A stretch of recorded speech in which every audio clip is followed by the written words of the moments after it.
irmãos, sejam todos bem-vindos ao culto do Evangelho no Lar, que o Grupo Garimpeiros da Luz está oferecendo a partir de hoje na versão online. Então vamos fazer a nossa prece inicial, elevar nossos pensamentos a Deus nosso Pai, a Jesus nosso Mestre e Senhor.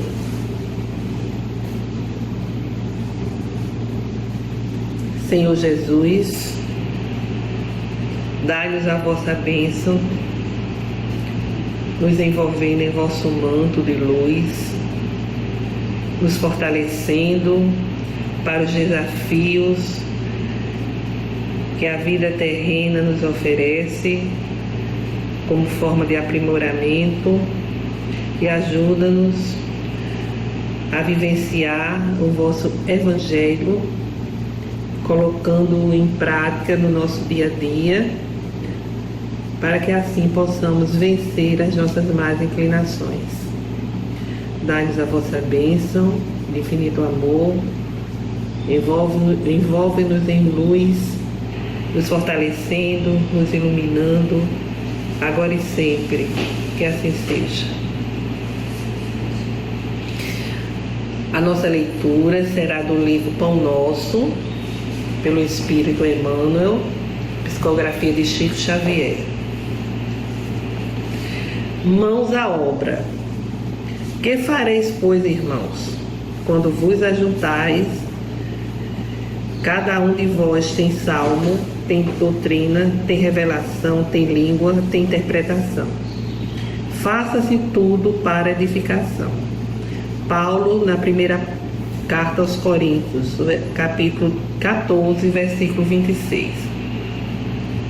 A igreja de Corinto lutava com certas dificuldades mais fortes, quando Paulo lhe escreveu a observação aqui transcrita. O conteúdo da carta apreciava diversos problemas espirituais dos companheiros do Peloponeso, mas podemos insular o versículo e aplicá-lo a certas situações dos novos agrupamentos cristãos, formados no ambiente do Espiritismo, na revivência do Evangelho. Quase sempre notamos intensa preocupação nos trabalhadores por novidades em fenomenologia e revelação. Alguns núcleos costumam paralisar atividades quando não dispõem de médios adestrados. Por quê? Médio algum solucionará, em definitivo, o problema fundamental da iluminação dos companheiros. Nossa tarefa espiritual seria absurda se estivesse circunscrita à frequência mecânica de muitos, a um centro qualquer, simplesmente para assinalar o esforço de alguns poucos. Convença os seus discípulos de que o trabalho e a realização pertencem a todos e que é imprescindível se movimente cada qual no serviço edificante que lhe compete. Ninguém alega ausência de novidades quando vultosas concessões da tarefa superior aguardam a firme decisão do aprendiz e da boa vontade, no sentido de conhecer a vida e elevar-se. Quando vos reunides, lembrai a doutrina e a revelação, o poder de falar e de interpretar, de que já sois detentores, e colocai mãos à obra do bem e da luz, um aperfeiçoamento indispensável. Então, nós vamos agora fazer a leitura do Evangelho, que é o primeiro capítulo do Evangelho segundo o Espiritismo. Primeiro capítulo, que trata das palavras do Cristo quando ele disse: eu não vim destruir a lei. Não penseis que vim destruir a lei ou os profetas. Eu não vim destruí-los, mas dar-lhes cumprimento. Porque eu vos digo em verdade, que o céu e a terra não passarão antes que tudo o que está na lei seja cumprido perfeitamente. Até um único J e um só ponto. Mateus capítulo 5, versículo 17 e 18. Jesus referia-se à lei natural ou lei divina que vige em todo o universo e que é o roteiro da ascensão espiritual. Não é uma lei que esteja sujeita a mudanças, porque ela é eterna e imutável como o próprio Deus, e onde estão as bases da harmonia perfeita, onde se equilibra a própria criação. A humanidade, ela teve, durante a sua trajetória, na história da humanidade, recebeu muitos missionários admiráveis, abnegados, que vieram exatamente com a missão de iluminar as sombras dominantes, transmitindo ensinamentos, transmitindo ensinamentos morais, espirituais, de acordo com o nível de adiantamento dos indivíduos, dos homens em cada época. Lembremos de Moisés. Moisés teve a missão de conduzir o povo hebreu, o seu povo, até a terra prometida. Teve a missão de libertar o povo hebreu de muitos anos de escravidão no Egito.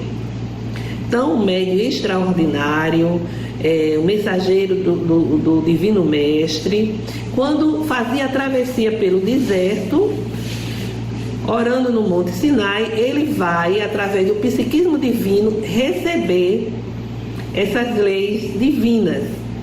Essas leis que trazem em sua essência os fundamentos do respeito a Deus, do respeito à vida, aos seres em geral e o respeito a si mesmo.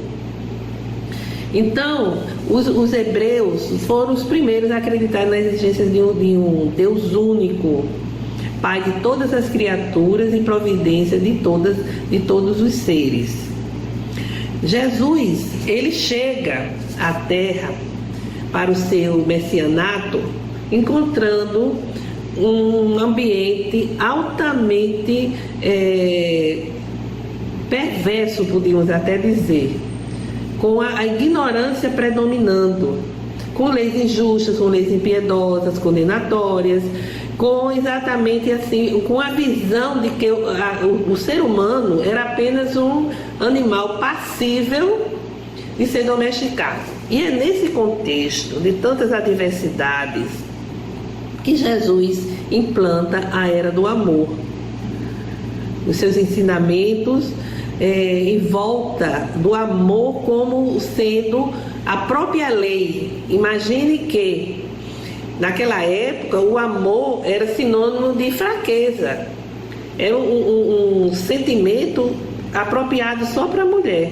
Mas Jesus veio implantar a era do amor, modificando as estruturas da ética humana, aproveitando da lei antiga aquilo que era divino, aquilo que era eterno, e deixando de lado o que era apenas transitório, o que era de concepção humana, disciplinar. Por ocasião da codificação, Kardec pergunta aos espíritos onde estaria escrita a lei de Deus. E ele responde: na consciência humana. E realmente, através das sucessivas encarnações, o ser humano vai desvelando essa lei. Exatamente à medida que toma consciência de si mesmo, à medida em que os voos da razão e do discernimento ocorrem. Jesus, portanto, ele veio cumprir a lei de Deus, desenvolvê-la, dar o verdadeiro sentido e apropriá-la ao nível de entendimento e adiantamento das pessoas, das criaturas. Nessa lei está o princípio do amor a Deus e o do amor ao próximo, que é exatamente o que está na base da doutrina do Mestre. Mas ele disse algo. Ele disse: tenho ainda muito o que dizer, mas vós não poderias suportar. Mas eu enviarei o Espírito da Verdade para esclarecer tudo e lembrar tudo o que eu já disse. E eis que o Espiritismo surge como Consolador prometido, porque veio trazer explicações sobre a vida, não só a vida terrena, mas a vida no reino dos céus.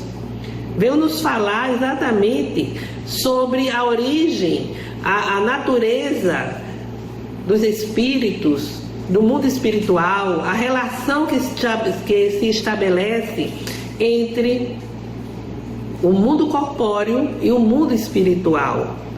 Esse mundo espiritual que não é mais algo sobrenatural, que não é mais algo obscuro, algo fantástico, mas que está nas leis ativas da própria natureza. Então a doutrina espírita veio desvendar muitos dogmas, muitos ensinamentos imprecisos, geradores de insegurança, geradores de medo, a indefinição com relação à vida, qual seria a vida depois da morte. A morte seria o aniquilamento, e o Espiritismo veio desvendar todas essas ideias obscuras, mas não veio criar. O Espiritismo, ao explicar os postulados de Jesus, colocou esses ensinamentos ao nosso alcance. O Espiritismo, ele não criou assim conceitos que estejam em divergência com a palavra de Jesus. Assim como Jesus disse que eu não vim destruir a lei, mas cumpri-la, o Espiritismo não veio destruir a lei cristã, mas cumpri-la através de explicações, elucidações de muitas palavras do Mestre, ensinamentos que vinham sendo distorcidos ao longo do tempo. Então, cumprir com a lei de Deus é algo que não é externo.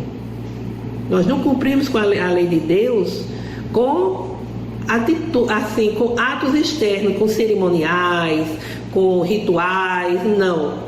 A gente cumpre a lei de Deus ao vivê-la no dia a dia, através do amor ao próximo, através do respeito ao nosso semelhante, do esforço que fazemos para exercitar a caridade não só material, mas a caridade através do perdão, através da nossa compreensão do outro, a piedade, a misericórdia para com o nosso semelhante e, logicamente,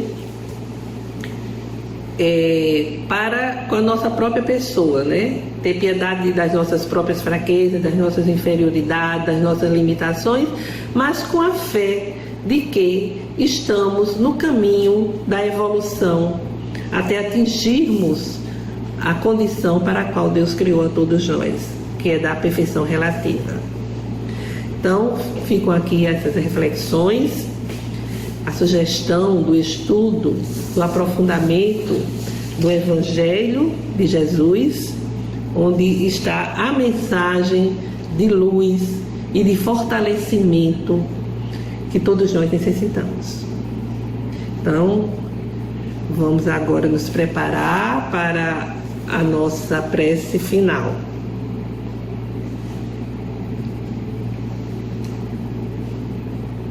Nosso Pai, que estás em toda parte, santificado e glorificado seja o vosso nome no louvor de todas as criaturas. Que venha a nós o vosso reino de amor e sabedoria, que a vossa vontade se cumpra aqui na terra em todos os ciclos espirituais. O pão nosso do corpo e do Espírito dai-nos hoje. Perdoai, Senhor, as nossas dívidas, ensinando-nos a perdoar os nossos devedores com esquecimento de todo o mal, não permitindo que venhamos a cair sob os golpes da nossa própria inferioridade, livrando-nos de toda maldade que ainda resiste em nós mesmos. Pois vosso é o reino, o poder e a glória para todos sempre. Que assim seja. Com esta prece encerramos o nosso culto do Evangelho no Lar de hoje, desejando a todos muita luz e muita paz.